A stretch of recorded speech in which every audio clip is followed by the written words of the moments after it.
Masmavi 3 Mutfak'ta hoş geldiniz. Sevgili arkadaşlarım, Instagram story'imde paylaştığım ve Instagram'ı sallayan, hatta YouTube'da bile gördüğüm çay tarifimi bir de kanalımda paylaşmak istedim. İyi seyirler dilerim.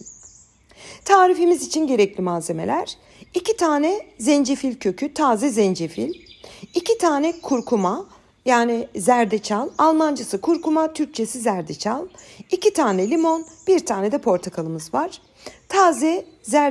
Taze zencefilimizin kabuklarını soyarak başlayalım.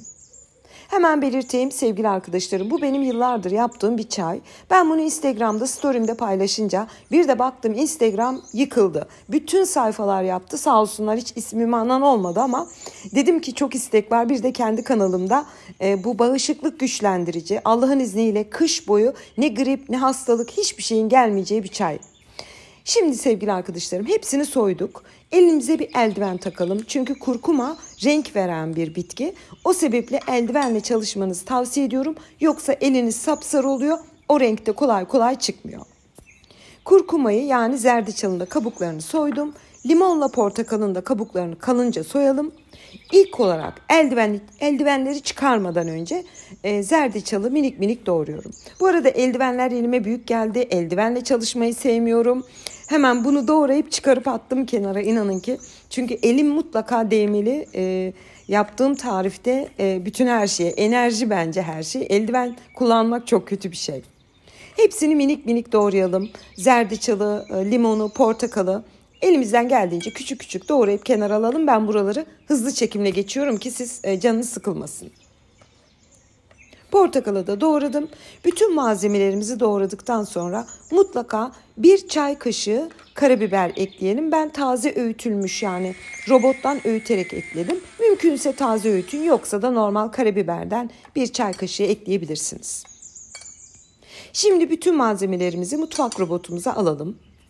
Ve üzerine 1 yemek kaşığı balımızı da ekleyelim. İsterseniz balı sonra da ekleyebilirsiniz ama ben başta ekliyorum, sonra hiç bal eklemeden içiyorum. Ve robottan güzelce geçiriyoruz. Bakın sevgili arkadaşlarım, rengi de çok güzel, lezzeti de mükemmel bir bağışıklık güçlendirici çay.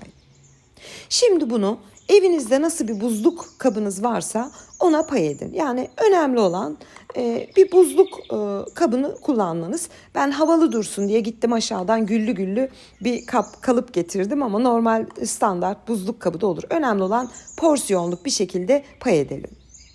Ve bütün yaptığım çayı bu görmüş olduğunuz porsiyonluk kalıba tam denk düştü. Şu anda bu şekilde bitmiş ve bunu buzluğa atalım donması için. Ben buzluğa atıyorum. Ertesi gün çekime devam edeceğim. Ve ertesi gün çekimime devam ediyorum. Bakın sevgili arkadaşlarım, tamamen dondu. Şimdi bu çayımızı tek tek çıkarıyoruz. Yani kalıbım da güllü olduğu için böyle sunumu da çok şahane ve havalı oldu. Düşünsenize, bir misafiriniz geliyor ve bu şekilde bir tane gülü demliyorsunuz. Çok, görünümü de çok hoş.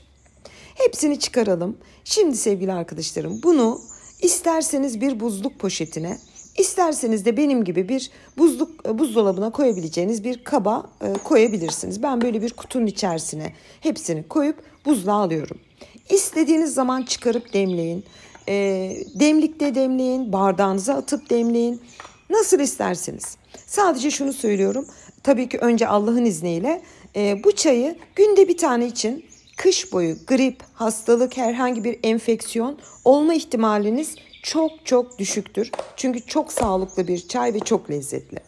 Bu şekilde hazırlayıp buzluğa atıyorum. Ben tabii ki size bir de nasıl demlemişim göstermek isterim. Hemen buzluktan çıkardım.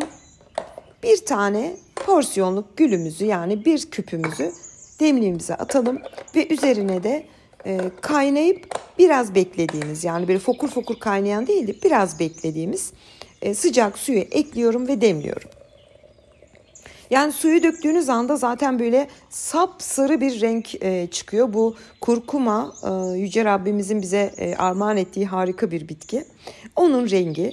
Biraz demledim, yaklaşık bir 5 dakika kadar. Sonra bir kaşıkla güzelce karıştırın. Bütün aroması her tarafa yayılsın ve çayınız şu anda servise hazır. Çok güzel bir çaydır, çok sağlıklı bir çaydır sevgili arkadaşlarım. Yaptığınızda, denediğinizde bu kışı sağlıklı geçirirseniz yorum olarak yazın lütfen. Rengi de çok güzel, lezzeti de çok güzel. Bu tarifi sunmaktan çok mutluyum. Şimdiden yapacak tüm arkadaşlarıma afiyet, bal, şifa olsun diyorum. Yeni tariflerimde görüşmek ümidiyle. Hoşça kalın.